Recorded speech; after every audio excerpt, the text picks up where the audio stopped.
দাড়িভিট মামলায় আদালতের কড়া অবস্থানে অবশেষে ভার্চুয়ালি আদালতের বিচারপতির কাছে হাজিরা দিলেন মুখ্য সচিব, স্বরাষ্ট্র সচিব, এডিজি, সিআইডি। রাজ্য সরকারের পক্ষ থেকে রাজ্য প্রশাসনের শীর্ষকর্তা আদালতে হাজির হয়ে জানান, এনআইএ তদন্তের প্রয়োজনীয় কাগজপত্র হস্তান্তরের প্রক্রিয়ার কথা জানালেন। ক্ষতিপূরণও দেওয়ার প্রক্রিয়া চলছে বলে আদালতে আশ্বস্ত করেন মুখ্য সচিব। ডিভিশন বেঞ্চের সিদ্ধান্তই চূড়ান্ত বলে জানালেন কলকাতা হাইকোর্টের বিচারপতি রাজশেখর মান্থা। আদালতের পক্ষ থেকে বিচারপতি রাজশেখর মান্থা রাজ্য প্রশাসনের শীর্ষকর্তাদের স্মরণ করিয়ে দেন, আদালত যখন ডেকেছে চেয়ারকে সম্মান করে আদালতে হাজির হওয়া জরুরি। রাজ্যের আইনজীবীর পক্ষ থেকে জানানো হয়, সিআইডির থেকে তদন্তের কাগজপত্র হস্তান্তর প্রক্রিয়াও শুরু হয়েছে। যত তাড়াতাড়ি সম্ভব সরকারের পক্ষ থেকে ক্ষতিপূরণ দেওয়ার ব্যবস্থা করা হবে। দাড়িভিট কাণ্ডের ঘটনায় কলকাতা হাইকোর্ট এনআইএকে তদন্তভার দিলেও রাজ্য সরকারের পক্ষ থেকে সিআইডি সেই কাগজপত্র এনআইএকে হস্তান্তর না করায় এনআইএ তদন্ত শুরুই করতে পারেনি। বিষয়টি নিয়ে নিহত ছাত্রের পরিবার আদালতের দৃষ্টি আকর্ষণ করলে বিচারপতি রাজশেখর মান্থা রাজ্যের মুখ্য সচিব, স্বরাষ্ট্র সচিব এবং এডিজি সিআইডির বিরুদ্ধে রুল জারি করেন। বহু টানাপোড়েনের পর সোমবার রাজ্যের 3 শীর্ষকর্তা ভার্চুয়ালি আদালতের সামনে হাজির হলেন। 3 শীর্ষকর্তাকে বিচারপতি রাজশেখর মান্থা এভাবেই সতর্ক করলেন। বলছি, আজকে আদালতে মুখ্য সচিব, স্বরাষ্ট্র সচিব, এডিজি এরা ভার্চুয়ালি হাজিরা দিলেন, কি বলবেন? এদের তো হাজিরা দেওয়ার দরকার আরও আগেই। এরা তো সময় পিছাচ্ছে যাতে আমাদের বিচারটা ওনারা পিছাই দিতে পারে। এই জন্য ওনারা কোর্টের ডাকা আইন মানছে না, কোর্ট ডাকছে সেটা মানছে না, কোর্ট একটা অনুমতি দিচ্ছে সেটা মানছে না, কোর্টেরকে বিভ্রান্তি করছে খালি এরা। ওনারা হাজিরা দিয়ে বললেন যে ক্ষতিপূরণের প্রক্রিয়া চলছে, কি বলবেন? ক্ষতিপূরণের প্রক্রিয়া কাকে বলে আমরা সেটাই তো জানি না, যে প্রক্রিয়া কাকে বলে। ওনাদের কাছে নিত্য নতুন আইন তৈরি করে। তা আমার এই ছেলে দুটাকে যারা মারলো, আমরা এখন অসহায় বাপ মা, আমাদের ক্ষতিপূরণ লাগবে না। আমাদের এই দুইটা পরিবারের সারা জীবনের ভরণ পোষণের দায়িত্ব নিতে হবে প্রশাসনকে। ওনারা ক্ষতিপূরণ 6 বছর পরে ওনারা ক্ষতিপূরণ দিতে পারছে না, ক্ষতিপূরণ দিতে হবে না।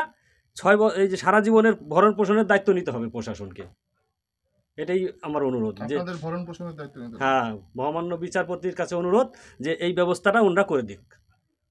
বলছি যে বিচারপতি কিন্তু একদম বলেছেন যে আপনাদের এতবার ডাকা হচ্ছে, আপনারা আসছেন না, চেয়ারটাকে তো অন্তত সম্মান করুন, কি বলবেন?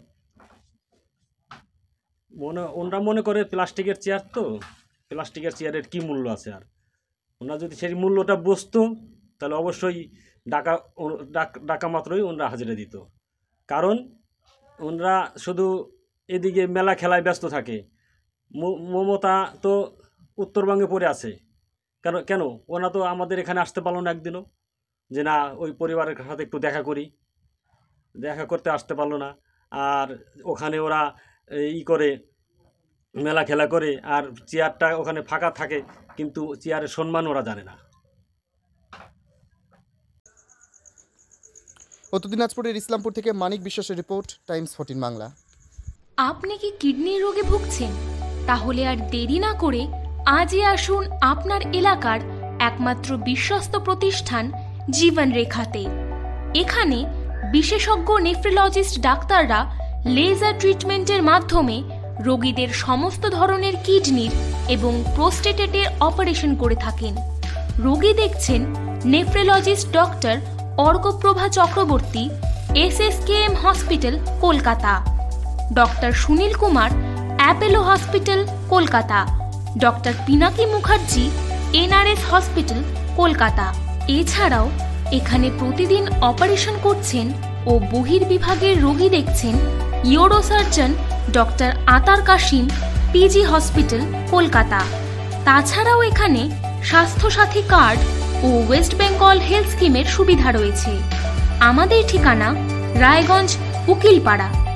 বিশদে জানতে কল করুন 8373066655 অথবা 8373066644 এই নম্বরে।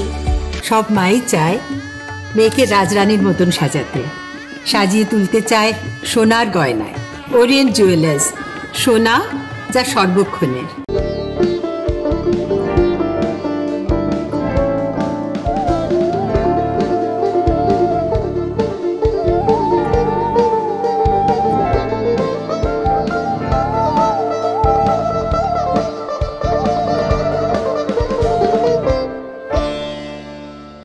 আপনি কি চাকরি পরীক্ষার্থী? চাকরি পরীক্ষার বই খুঁজছেন? তাহলে আজই চলে আসুন সৌর বুক অ্যান্ড ম্যাগাজিন সেন্টারে। এখানে BSc, WBCS, bank, rail, ICDS, nursing, ANM এবং জিএনএম সহ কেন্দ্রীয় ও রাজ্য সরকারি সকল চাকরির পরীক্ষার বই ও ম্যাগাজিন পাওয়া যায়। আমাদের ঠিকানা ঘড়িমোড়, মোহনবাটি, রায়গঞ্জ। বিস্তারিত জানতে যোগাযোগ করুন 9002904090 অথবা 9434347016।